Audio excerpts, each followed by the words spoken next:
Bien, mes amis, donc ce matin, le message que j'avais et que j'ai, c'est un message qui s'intitule Veiller et prier. Bon, nous allons entrer dans notre troisième semaine de prière et de jeûne, hein, donc la semaine de lundi à samedi. On la continue, c'est notre troisième semaine. Donc ce matin, je voudrais vous encourager pour la prière. Et pour cela, j'ai pris Luc 21, verset 36, pardon. Merci de libérer ta grâce sur ce message et de toucher nos cœurs ce matin au nom de Jésus. Amen. Donc il est écrit, si vous voulez, dans Luc 21, c'est le Seigneur qui parle et qui dit « Veillez donc et priez en tout temps. Veillez donc et priez en tout temps, afin que vous ayez la force d'échapper à toutes ces choses qui arriveront. » Donc, dans l'époque de la fin des temps, tous les problèmes, toutes les situations, et de paraître debout devant le Fils de l'homme. Amen. Donc ça nous parle quoi? Du retour de Jésus. Et qu'avant le retour du Seigneur, on ne sait pas quand il reviendra, on ne sait pas la date, mais on sait qu'on est dans des temps proches, c'est tout ce qu'on peut savoir. Mais le Seigneur nous dit, quand ces temps approchent, vous devez être veillés, premièrement, et prier. Il ne nous dit pas, premièrement, de prier, il nous dit de veiller.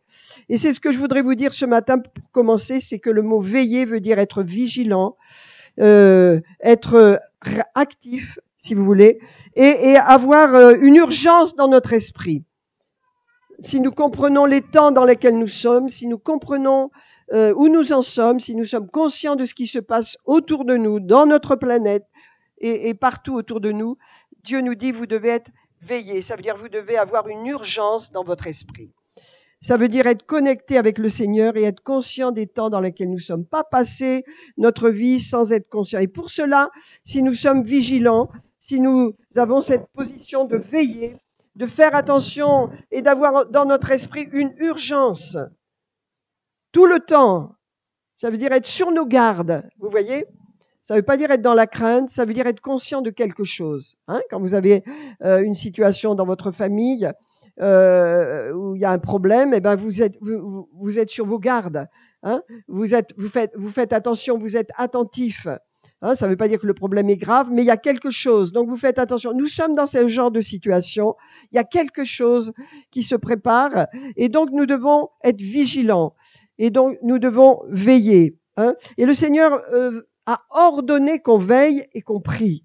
Si je veille, si je suis vigilante, si j'ai une urgence dans mon esprit, ça va me conduire à prier. Et la Bible nous dit dans Luc 21, l'Évangile nous dit, Jésus nous dit de prier en tout temps. Alors c'est vrai que tout le monde n'a pas des problèmes ici, je n'en ai pas non plus actuellement. Hein, les problèmes, on en rencontrera tous un moment donné, c'est vrai. Mais ce que Dieu nous dit, veille et prie en tout temps, quand les temps sont favorables et quand les temps deviennent difficiles. Mais si tu ne sais pas prier pendant que les temps sont favorables, comment est-ce que tu vas te tenir dans la prière quand les temps deviennent difficiles? Parce que la prière, vous savez, c'est comme un muscle qu'on travaille quand un sportif fait du sport. Eh bien, il fait en sorte de développer ses muscles de façon à avoir de l'endurance. Et donc, la prière, c'est vraiment quelque chose qu'il nous faut faire chez nous régulièrement, tous les jours, avoir une vie de prière, prier pour les nôtres, prier pour l'Église, pour les sujets que le Seigneur met dans votre cœur. Vous voyez, quand vous comprenez le salut que Dieu vous a offert et que ce salut est pour tous les hommes, et que vous avez proche de vous des amis, des personnes qui ne sont pas sauvées, commencez à prier pour cette personne. Ne soyez pas indifférents aux autres. C'est l'esprit de ce monde, c'est l'esprit de l'antéchrist qui crée que les gens sont indifférents aux problèmes des autres. Soyons conscients des besoins. Est-ce que ça va ce matin? Alléluia. Vous voyez, on voit que lorsqu'il n'y a pas une prière persévérante dans nos vies, lorsque nous ne prions pas régulièrement, quotidiennement, dans nos vies, il se passe quelque chose. Le meilleur exemple que l'on peut prendre, c'est lorsque Jésus est allé à Gethsémani. Il a amené ses disciples avec lui et il est allé à Gethsémani. Il savait ce qu'il allait se passer. Il savait ce qu'il attendait. Et donc, il a pris les 3 disciples qui étaient très proches de lui, c'est-à-dire Pierre, Jacques et Jean, et il est allé à part avec eux, et il leur a dit, priez avec moi. J'ai besoin de votre soutien, j'ai besoin que vous m'aidiez, car je passe un moment difficile.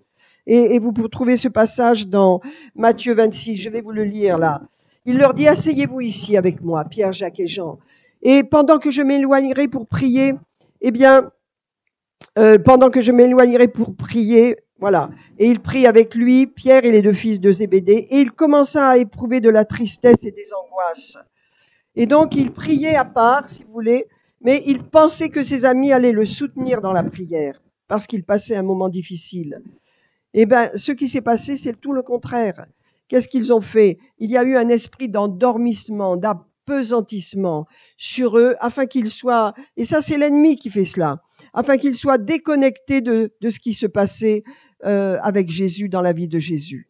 Et ils ont été déconnectés et ils dormaient, ils étaient complètement assoupis. Est-ce que ça vous est arrivé quand vous commencez à prier, ou quand vous devez prier, qu'un esprit d'assoupissement vient? Et vous devez le chasser, parce que ça arrive à tout le monde, ça m'arrive aussi. Quand on doit prier, d'un seul coup, on a envie de dormir, et on commence à prier, et on s'endort sur notre prière. C'est pas parce qu'on a sommeil, c'est un esprit d'assoupissement qui vient sur vous. Parce que l'ennemi ne veut pas qu'on prie. L'ennemi ne supporte pas que nous prions, parce que quand nous prions, nous devenons alertes dans notre esprit. Nous devenons vivants, nous devenons alertes à ce qu'il va faire, et Dieu va nous révéler ce que l'ennemi veut faire. Donc l'ennemi, il met la pression sur nous. Et donc ces disciples-là, eh bien, ils sont incapables de participer. Et donc, je continue le passage de Matthieu 26. Il leur dit, veillez et priez avec moi, afin que vous ne tombiez pas dans la tentation, car l'esprit est bien disposé, mais la chair est faible. Il donne à ses disciples un ordre, veillez et priez, afin que vous ne soyez pas tentés, afin que vous ne soyez pas détournés de votre appel, de votre vie personnelle avec Dieu, n'est-ce pas? Et il leur dit, parce que vous risquez de tomber dans la tentation si vous ne veillez pas et ne priez pas. Parce que l'esprit est bien disposé, mais la chair est faible. Et dans cette situation-là, on voit que c'est la chair. Derrière la chair, il y a toujours Satan. Alors la chair, on sait ce que c'est. Hein, et on voit que les disciples n'ont pas combattu cet esprit d'endormissement. Et regardez, il s'éloigna une seconde fois. Et il pria, mon Père, s'il est possible que cette coupe s'éloigne de moi sans que je la boive. Seulement que ta volonté soit faite. Et vous savez que c'était un combat terrible, parce que c'est là que le Seigneur est mort, c'est là qu'il a accepté la mort, c'est là qu'il a accepté de boire la coupe de malédiction. Il a tellement souffert dans ce moment qu'il est dit qu'il suait même des grumeaux de sang. Il soumettait sa volonté à ce sacrifice parfait qu'il allait subir, de recevoir le péché de l'humanité sur lui, en lui, et de mourir à cause de cela, d'être séparé de Dieu. Et il avait une grande souffrance. Et il comptait sur ses amis pour être avec lui dans la prière, parce qu'il savait ce qui allait se passer. Il savait comment ils allaient réagir. Et il leur dit, il revint encore une fois, et il les trouva endormis parce que leurs yeux étaient appesantis. Le sommeil venait. Vous voyez, en pleine période de combat, en pleine période difficile, les disciples étaient endormis. En pleine période où le Seigneur a passé son moment le plus difficile, parce que c'est ce qui lui a permis d'aller à la croix, c'est ce qui lui a permis de subir les douleurs et les souffrances qu'il a subies, c'est ce moment à Gethsémane où il a soumis sa volonté et où il s'est soumis entièrement à son Père et où il est mort à lui-même totalement dans ce moment à Gethsémane. Et c'est un moment où il a bu la coupe de malédiction, il l'a accepté. Et ça a été un grand combat. Et il a pu dire au Père, non pas ma volonté mais la tienne. Donc vous voyez, c'est un moment difficile. Mais il va vers ses disciples et qu'est-ce qu'il fait? Qu'est-ce qu'il voit? Il les trouve totalement endormis. N'est-ce pas? Et qu'est-ce qui va se passer? Alors, le Seigneur, il est dit là qu'il va encore prier, hein, et puis qu'ensuite il va leur dire, réveillez-vous maintenant parce que le temps est venu. Et qu'est-ce qui se passe? À peine les disciples ouvrent les yeux, qu'est-ce qui se passe? Les soldats sont là, hein, ils se jettent sur Jésus, ils le prennent, ils comprennent pas. Alors Pierre, comme ils ne comprennent pas, ils viennent de dormir, ils ne savent pas ce qui se passe parce que ils n'ont pas été préparés grâce à la prière, grâce à ce que le Seigneur leur disait, veillez, priez. La chair est faible, ils n'ont pas été préparés. Ils ont été bouleversés. Quoi? Qu'est-ce qui se passe? Pierre prend une épée, il commence à couper la tête du serviteur, du sacrificateur. Oui, la tête, l'oreille, pardon. Et ils s'affolent tous. Et ils ne comprennent pas pourquoi. Parce qu'ils n'ont pas veillé et prié. Si nous ne veillons pas et prions, et ne prions pas, nous ne comprendrons pas ce qui se passe dans cette année 2019 et nous ne serons pas efficaces. Et nous interviendrons au dernier moment, mais nous n'aurons pas reçu la pensée de Dieu. Parce que le Seigneur dit, l'esprit est bien disposé. Ça veut dire quoi? Vous avez la pensée de Christ. 1 Corinthiens, j'ai la pensée de Christ. La pensée de Christ est en moi, mais la tête n'a pas la pensée de Christ. Et lorsque je prie en langue notamment, qu'est-ce qui se passe? Je reçois la pensée de Christ, car c'est selon Dieu que j'intercède. C'est selon la pensée de Christ que j'intercède lorsque je prie en langue. Et là, il n'était pas question de prier en langue à ce moment-là. Mais les disciples devaient prier. Prier pour Jésus, prier pour cette période, prier pour ce qui se passait. Et ils ne l'ont pas fait. Si bien que quand les soldats sont arrivés, quand Judas est arrivé, eh bien, ils sont révoltés, ils ont été bouleversés. Quand les soldats ont pris le Seigneur, l'ont fait prisonnier avec des cordes et l'ont entraîné, ils ont été affolés. Si bien qu'ils ont fui. Tous, ils sont partis. Ils ont couru terrorisés par ce qu'il passait. Et le Seigneur savait, manque de prière, manque de vigilance, pas du tout conscient de ce qui se passe. Il leur avait parlé, il leur avait dit, n'est-ce pas, qu'il allait être pris, qu'il allait souffrir, qu'il allait être mis à mort, mais qu'il ressusciterait le 3e jour. Ils n'ont pas cru, manque de prière. Mes amis, nous devons prendre exemple sur ce qui se passe. Le Seigneur dit, veillez et priez afin que vous ne tombiez pas dans la tentation, afin que vous ne soyez pas tentés, afin que vous ne tombiez pas dans quelque chose qui est contraire à la volonté de Dieu pour votre vie. C'est par la prière. Vous savez, c'est un équipement d'apprendre à prier et d'avoir une vie de prière continuelle. Ça ne veut pas dire qu'on prie tous les 4 matins d'une façon spéciale, mais on a cette onction de prière. Dans la voiture, on est en connexion avec le Seigneur. On prie chez soi le matin et le soir, plus précisément si vous êtes du soir, le matin si vous êtes du matin, mais on a une vie de prière. Mais voyez, on est en connexion avec Dieu toute la journée. Pourquoi? Parce que la vie de prière fait qu'on est attaché au Seigneur et qu'on est proche de lui. Et dans ces temps, je vous dis 2019, Dieu nous appelle à avoir une vie de prière et à être connecté dans votre esprit avec le Seigneur. C'est ça, veiller. Veiller. Amen. Vous comprenez? Veiller, être vigilant, avoir une urgence dans votre esprit. C'est pas de la crainte, c'est pas avoir peur de quoi que ce soit, c'est être conscient. Être vigilant, c'est quelque chose qui s'installe dans votre esprit au fur et à mesure que vous développez votre vie de prière. Vous devenez sensible aux besoins des autres. Vous n'êtes pas indifférent. S'il y a quelqu'un qui est malade, et tout à l'heure nous continuerons à prier pour Serge, le papa de Ivan, qui a été hospitalisé ce matin, parce que nous sommes conscients que, alléluia, la prière, eh bien, c'est quelque chose de très puissant. C'est une arme que Dieu nous a donnée. Et la prière va avec le fait d'être vigilant, c'est-à-dire de veiller. Le fait d'avoir cette urgence dans votre esprit. Vous savez, quand on se convertit, on se dit, pourquoi je vais prier? Tout va bien chez moi. Vous voyez, on se convertit. On n'a pas tout de suite des sujets, des désirs de prier. Parce que souvent, moi, quand je me suis convertie, j'avais pas de problème, ma famille avait pas de problème. Je comprenais pas encore les problèmes. C'est venu petit à petit que j'ai développé ma vie de prière parce que je suis devenue consciente des problèmes de ma famille. Ils n'étaient pas sauvés, premièrement. Ensuite, il y avait des malades, deuxièmement. Ensuite, il y avait toutes sortes de problèmes dans la famille. Donc, au fur et à mesure de ma conversion, eh bien, ma confiance dans la prière a grandi. J'ai vu les besoins. Et ces besoins, bien sûr, je les ai réglés dans la prière, et Dieu les a réglés, mais on devient conscient. Mais quand on est jeune chrétien, on dit, pourquoi je prierai?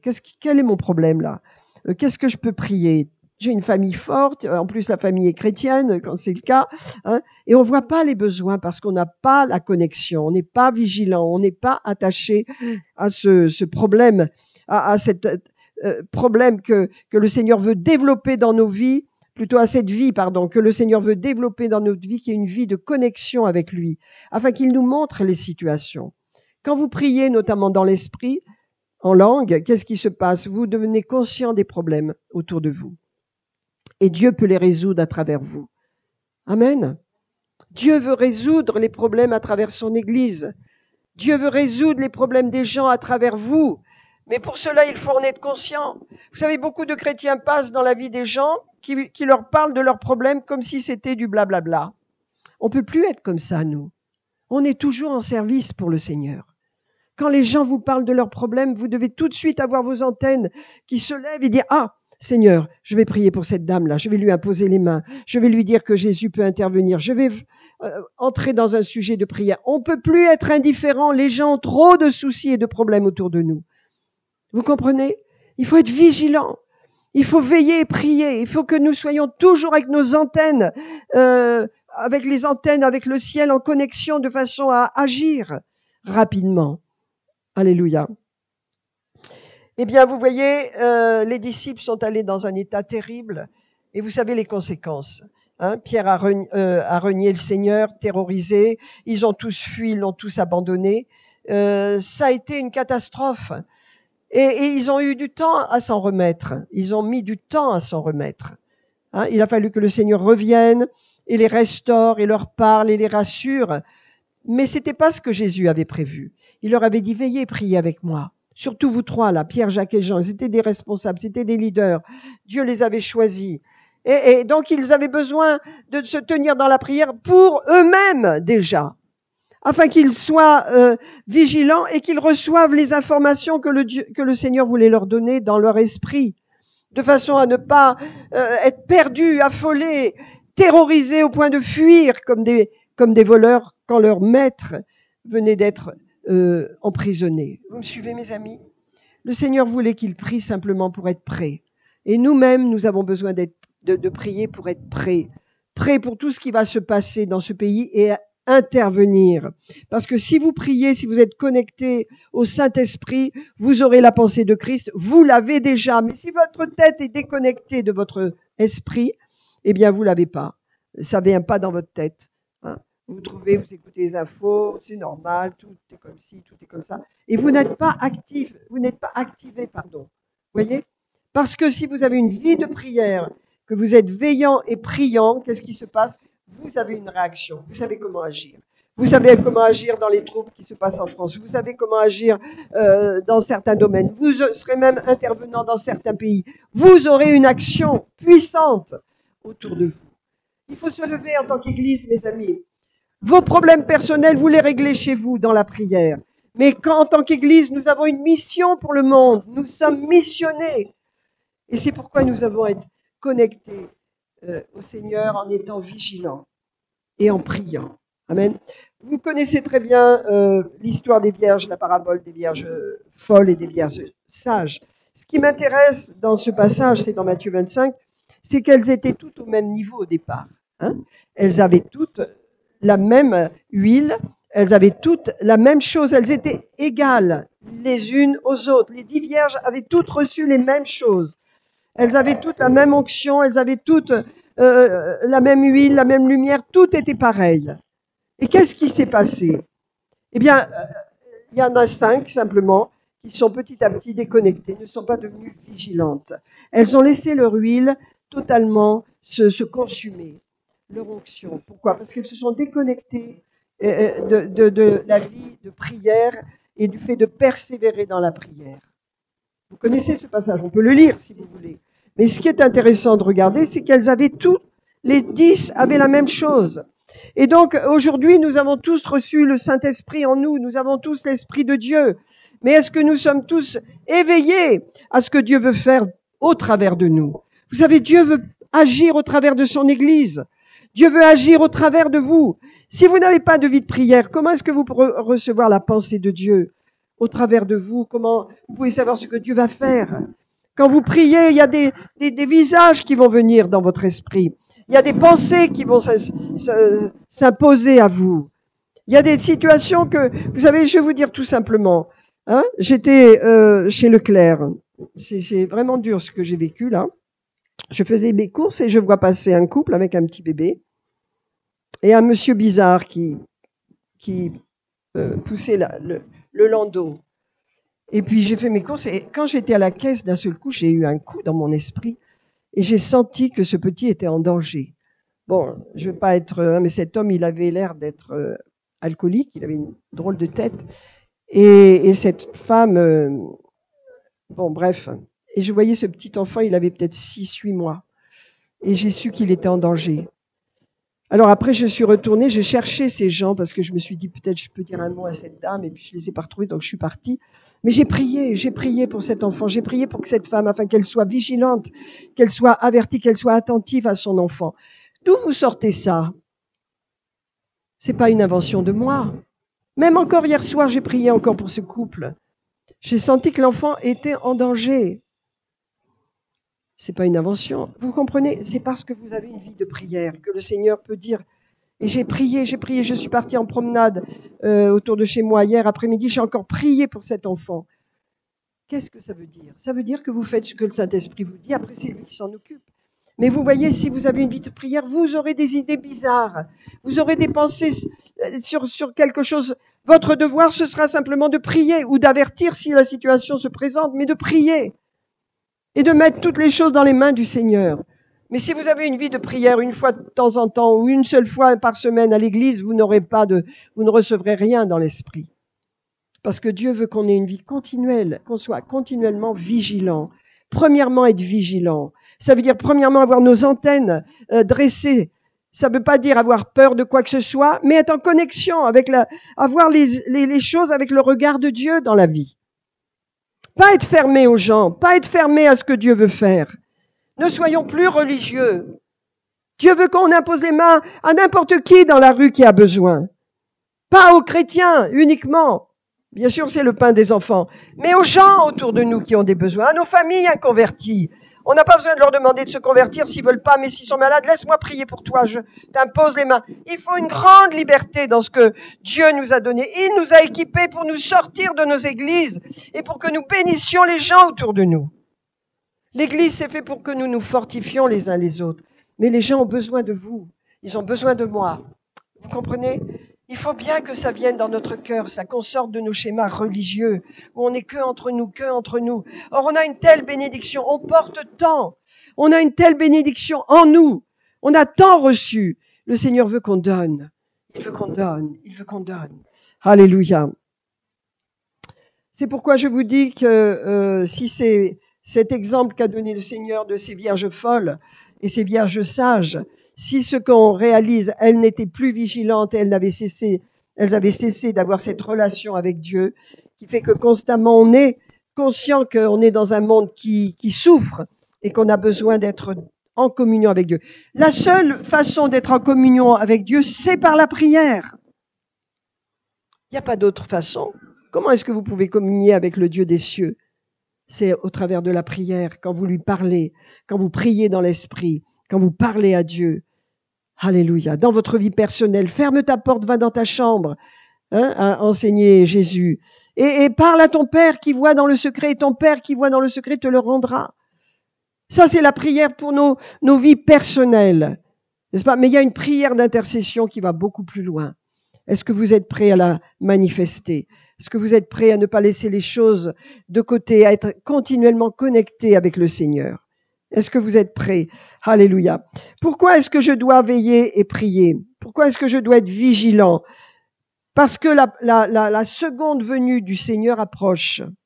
Et que si, vous voyez, on va regarder les vierges folles, pardon. On va prendre Matthieu, si vous voulez.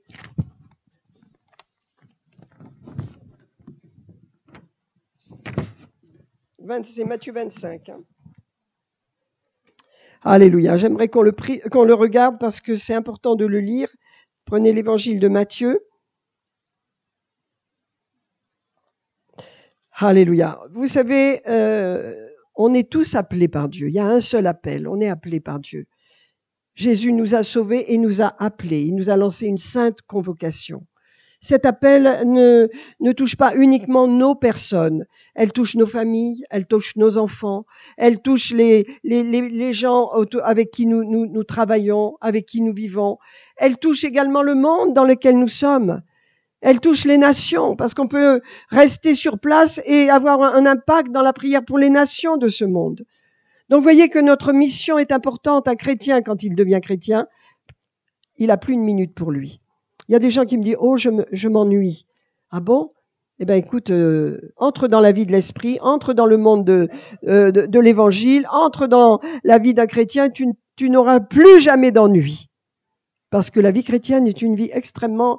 on est pris tout le temps. On est occupé des choses de Dieu, par les choses de Dieu. N'est-ce pas? Regardez avec moi Matthieu 25. Alors regardez, le royaume des cieux sera semblable à 10 vierges qui avaient pris leurs lampes et allèrent toutes les 10 à la rencontre du Seigneur. Donc elles avaient leurs lampes toutes. Et il est dit, 5 d'entre elles étaient folles, 5 d'entre elles étaient sages. Les folles, en prenant leurs lampes, ne prirent point d'huile avec elles. Ça veut dire, elles avaient la même onction que les sages, elles avaient la même chose, mais l'idée, l'image de ne prendre pas d'huile, ça veut dire qu'elles ont petit à petit cessé d'avoir cette relation particulière de veiller et de prier. Et elles ont plus été persévérantes. Dès qu'on cesse notre vie d'engagement dans la prière, eh bien, on perd la vision des choses. N'est-ce pas? Et ça va vite, ça va vite. Arrêtez de prier. Et la prière, c'est comme un flot qui vous maintient dans la communion avec Dieu et qui vous parle. Le Seigneur vous parle, vous avertit. Vous êtes avertis des ténèbres, vous avertis de ce que l'ennemi veut faire contre vous. Vous êtes avertis dans la prière.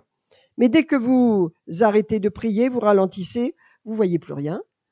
Vous avez une petite vie de prière totalement religieuse et vous êtes insensible aux besoins des autres. C'est pourquoi le Seigneur disait à ses disciples dans ce jardin de Gethsémane, veillez et priez, parce que l'esprit est bien disposé, mais la chair est faible. Et vous savez, vous avez des gens, ils prient et ils dorment. Comment on peut dormir quand on prie? Ça veut dire que, ou alors il y a des gens, ils prient et ils s'ennuient dans la prière, ils disent, je sais pas quoi, ça m'ennuie de prier. C'est grave. Ça veut dire leur état spirituel est grave. Et ça veut dire ils sont déconnectés de ce que Dieu a pour eux parce que le monde est dans les souffrances et le monde a besoin de nous. Le monde a besoin de votre prière. Mais on ne peut pas l'inventer si on l'a pas dans notre cœur. On ne peut pas prier pour ce qu'on n'a pas en nous. On prie pour ce qu'on a en nous, pour les besoins des autres, pour ceux dont on est sensible dans notre esprit. Est-ce que vous me croyez?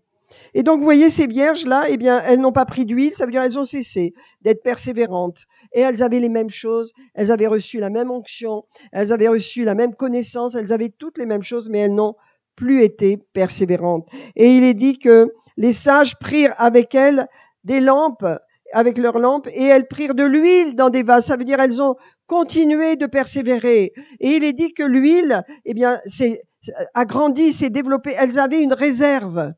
Vous voyez, dans ces temps, Dieu nous dit, il vous faut des réserves spirituelles, fortes, de façon à ce que l'ennemi ne puisse pas faire ce qu'il veut et que Dieu puisse vous avertir au travers de votre vie de prière. Est-ce que ça va ce matin? Est-ce que ça vous dit quelque chose? Est-ce que ça vous encourage? Nous sommes dans une semaine encore de prière et de jeûne pour moment et de prière. Et Dieu nous dit, soyez persévérants dans ces temps. N'abandonnez pas votre vie quotidienne de prière. Alors, il y a vos propres besoins, parce que je sais que dans ce monde, il y a des problèmes à régler, il y a beaucoup de situations difficiles. Chacun, vous pouvez peut-être en traverser. Mais il y a aussi d'autres besoins que le Seigneur veut vous faire porter, afin que vous priez pour lui et qu'il puisse les prendre en main. Que vous les déposiez à ses pieds. Mais pour cela, il faut prier. N'est-ce pas? Est-ce que je vous endors ou est-ce que vous êtes avec moi? Est-ce que vous êtes réveillés ce matin? La première chose pourquoi il faut veiller et prier, c'est pour être averti du retour du Seigneur. Rien que ça devrait nous réveiller. Parce que quand quelqu'un est endormi dans sa vie spirituelle, donc n'a plus de relation avec Dieu, ne prie plus, n'est plus vigilant, n'a qu'une petite prière comme ceci, comment est-ce qu'il va être averti? Comment est-ce qu'il va entendre la trompette? Vous croyez que Dieu vient pour une église qui dort? Non, il vient pour une église qui est sans tache, ni ride, ni rien de semblable. C'est le temps de nous réveiller. Partout, vous savez, les prophètes disent l'église a besoin de se réveiller. L'église a besoin de cesser de dormir et d'être consciente des temps dans lesquels elle est. Vous les jeunes, vous avez besoin d'être réveillés, d'être réactifs, parce que vous avez un potentiel. Et donc, vous avez besoin de recevoir ce message et de l'utiliser dans votre vie avec une vie personnelle. Seigneur, pourquoi tu veux que je prie? Pour qui tu veux que je prie? Je vais te mettre du temps chaque jour de côté. Et qu'est-ce que tu veux que je prie à part mes besoins personnels, ma famille, mes amis? Utilise-moi, Seigneur. Et vous allez petit à petit, eh bien, être vigilant, être veillant et priant. Ça veut dire que vous allez avoir des réserves. Et Dieu va vous montrer ceci, et Dieu va vous montrer cela. Et Dieu même va vous donner des rêves et des visions, et vous allez découvrir les plans de l'ennemi, ce qu'il veut faire contre vous, contre votre famille, et vous allez les arrêter au nom de Jésus. C'est ça le but. Mais quand on n'est plus vigilant, eh bien, vous voyez, ces 5 vierges folles se sont endormies, les autres aussi, mais seulement elles n'ont pas entendu l'appel, elles n'ont pas entendu l'arrivée de l'époux.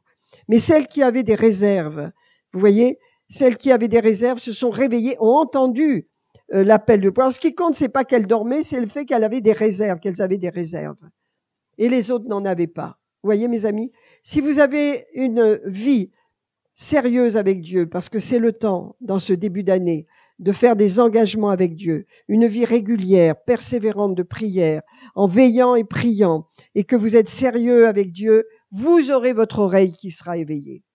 Et c'est le premier point que je veux dire, ce qui est important dans le fait de veiller et prier, c'est que, eh bien, vous allez entendre le retour de Jésus s'il vient dans notre génération. Vous entendrez sa voix.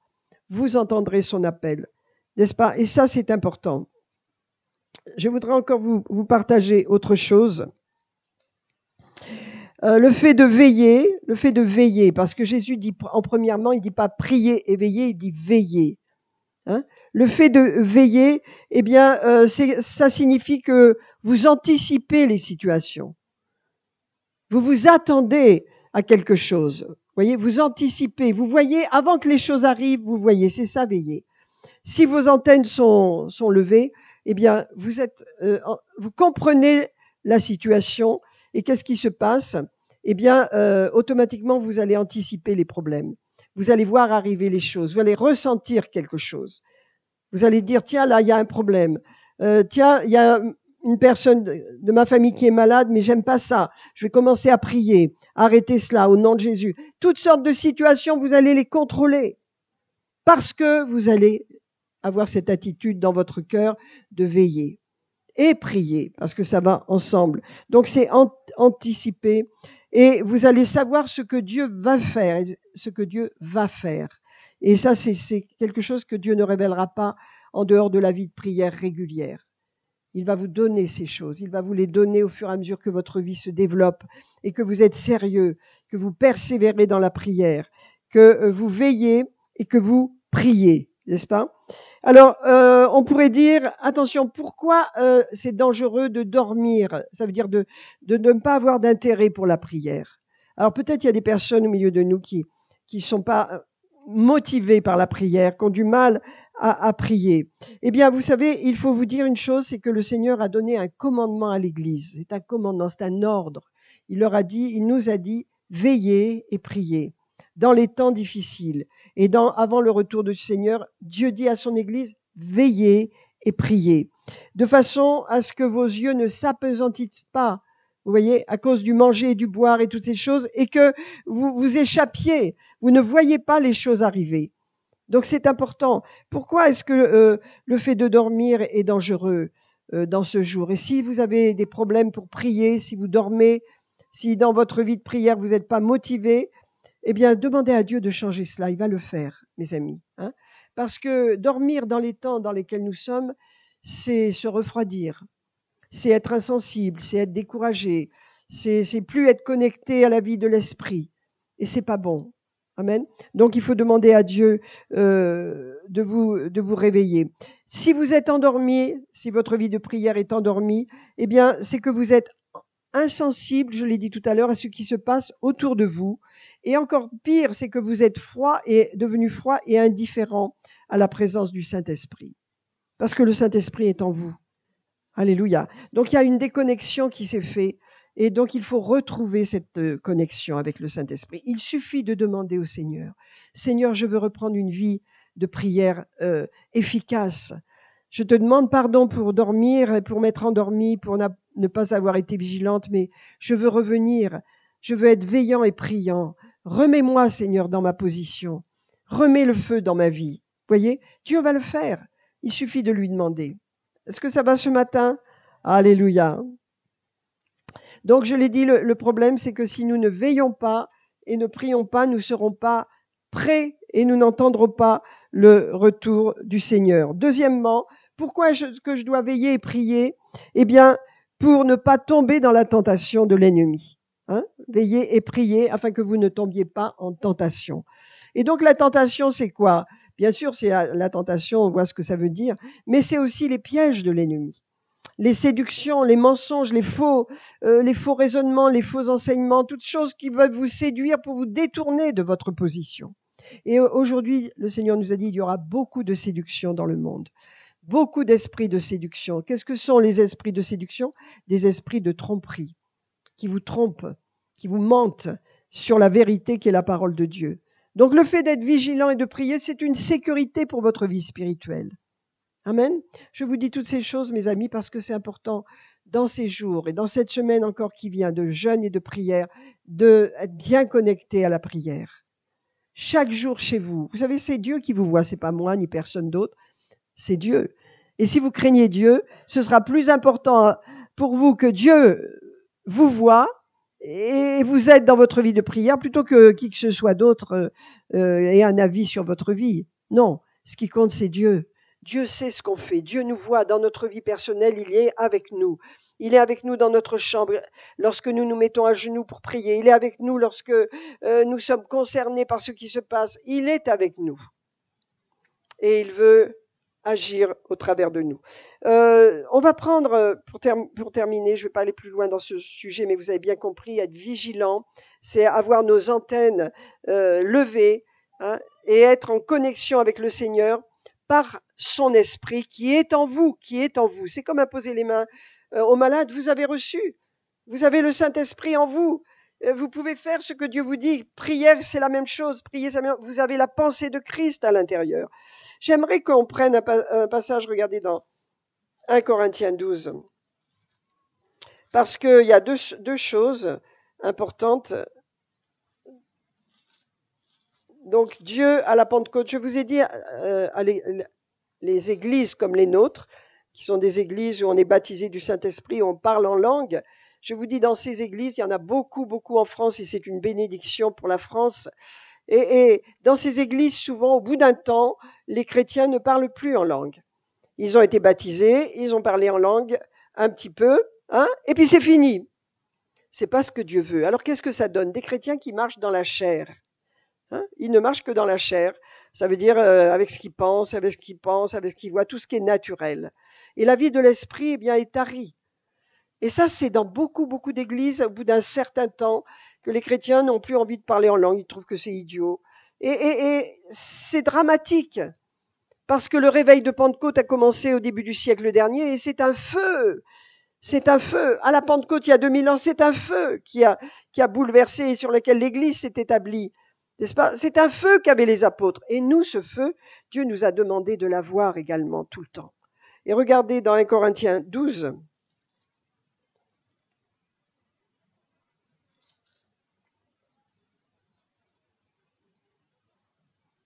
Le verset, on va prendre 1 Corinthiens plutôt 14 plutôt. Il est dit, recherchez l'amour. C'est pas mon sujet ce matin, mais c'est évident que le Saint-Esprit et l'amour, ça marche ensemble. Dieu est amour et le Saint-Esprit est amour en nous. Bien. Et les dons spirituels et celui de prophétie. En effet, celui qui parle en langue ne parle pas aux hommes, mais à Dieu. Car personne ne le comprend et c'est en esprit qu'il dit des mystères. Et parce que vous voyez, quand on est charnel et on se dit, pourquoi est-ce que je parlais en langue? Je ne comprends pas ce que je parle. Et donc les gens arrêtent de parler en langue. Ils font partie d'églises charismatiques, pentecôtistes, et ils ne parlent pas en langue dans leur vie privée, dans leur vie personnelle. Et ça, c'est dramatique. Parce que comment est-ce qu'on peut dire des mystères à Dieu? Ça veut dire des choses que nous ne comprenons pas, mais que Dieu va utiliser dans notre vie personnelle si nous n'avons pas une vie de prière en langue continuelle. L'apôtre Paul a dit, je prie en langue plus que vous tous. Je prie en langue beaucoup plus, pas dans l'église parce qu'on ne comprend pas ce qu'on dit, mais dans sa vie personnelle, l'apôtre Paul priait en langue. Est-ce que vous priez en langue, mes amis? Qui est-ce qui prie en langue ici? Oui, amen, amen. Vous priez en langue. S'il y a des personnes qui ne prient pas en langue, eh bien, oui, c'est bien mon petit gars, tu pries en langue, toi. Je t'ai vu. Continue, c'est une bénédiction pour ta famille. Et tes frères et sœurs, tu devrais leur imposer les mains, ils prieront en langue eux aussi, s'ils le veulent. Parce que tu as le feu. Alléluia. Ta sœur, elle en a besoin. Elle en a besoin. Alléluia. Alors vous voyez, celui qui parle en langue ne parle pas aux hommes mais à Dieu, car c'est en esprit qu'il dit des mystères. Au verset 4, celui qui parle en langue s'édifie lui-même. Et pourquoi les chrétiens sont faibles? Pourquoi ils n'ont pas une vie de prière forte? Pourquoi ils s'endorment dans leur vie de prière? Parce qu'ils ne sont pas édifiés dans leur esprit. Je vous aide ce matin ou pas? On a toujours besoin d'être édifié dans notre esprit. Sinon, qu'est-ce qui se passe? On n'a plus de feu, on n'a plus de joie, on n'a plus d'énergie, hein, et la chair prend le dessus. Donc, il est dit, le verset 4, celui qui parle, je ne parle pas de prier, là je parle de parler en langue. Et lorsqu'on parle en langue, eh bien, on parle à Dieu, bien sûr, et on dit des mystères, des choses qu'on ne comprend pas. Ça veut dire, je ne comprends pas ce que je dis, mais je sais que c'est scripturaire. Je sais que c'est biblique. Je sais que ce temps n'est pas passé. Les faux enseignements, vous savez, contre les langues, c'est dramatique parce que qu'est-ce que ça fait? Ça affaiblit l'Église. Jésus est le même hier, aujourd'hui, éternellement. Si à la Pentecôte les gens ont parlé en langue, eh bien aujourd'hui c'est la même chose. Dieu n'a pas changé. Alors, celui qui parle en langue, il s'édifie lui-même. Si vous voulez avoir une vie forte, une vie puissante, une vie de prière efficace, il faut vous édifier dans votre esprit. Hein? Moi, quand je parle avec certaines personnes, je sais, elles ne parlent pas en langue. Elles ont été baptisées il y a 20 ans et elles ont que des problèmes. Et quand elles me parlent, je me dis, mais bon, je vais prier pour vous, mais je sais que c'est pas ça la solution. Hein? Il faut revenir à votre foi et à votre position de chrétien qui a été baptisé du Saint-Esprit et reprendre ça. Mais elles ne veulent pas parce qu'elles sont tellement loin de cela. La chair a pris tellement de place, les raisonnements ont pris tellement de place que, vous savez, les gens, quand ils ne prient pas en langue, ça les fatigue. Ils sont fatigués de prier en langue. Hein? Donc, quand ils n'ont pas prié en langue, ils se mettent un petit peu à prier en langue. C'est dur, parce que ça vient pas de leur esprit. Hein? Il faut prier avec votre esprit. Et avec votre esprit, à ce moment-là, vous développez une énergie qui va venir extraordinaire. Nous pouvons prier en langue partout, où nous voulons. Et la prière en langue est soumise à nous. C'est-à-dire, nous devons nous arrêter quand nous voulons. Nous pouvons commencer quand nous voulons. C'est entièrement soumis à notre volonté. Vous me suivez? Mais quand je prie en langue, je m'édifie. Et donc, tous les jours, je prie en langue. Tous les jours. Je vais me promener, je prie en langue. Je suis dans ma voiture, je prie en langue.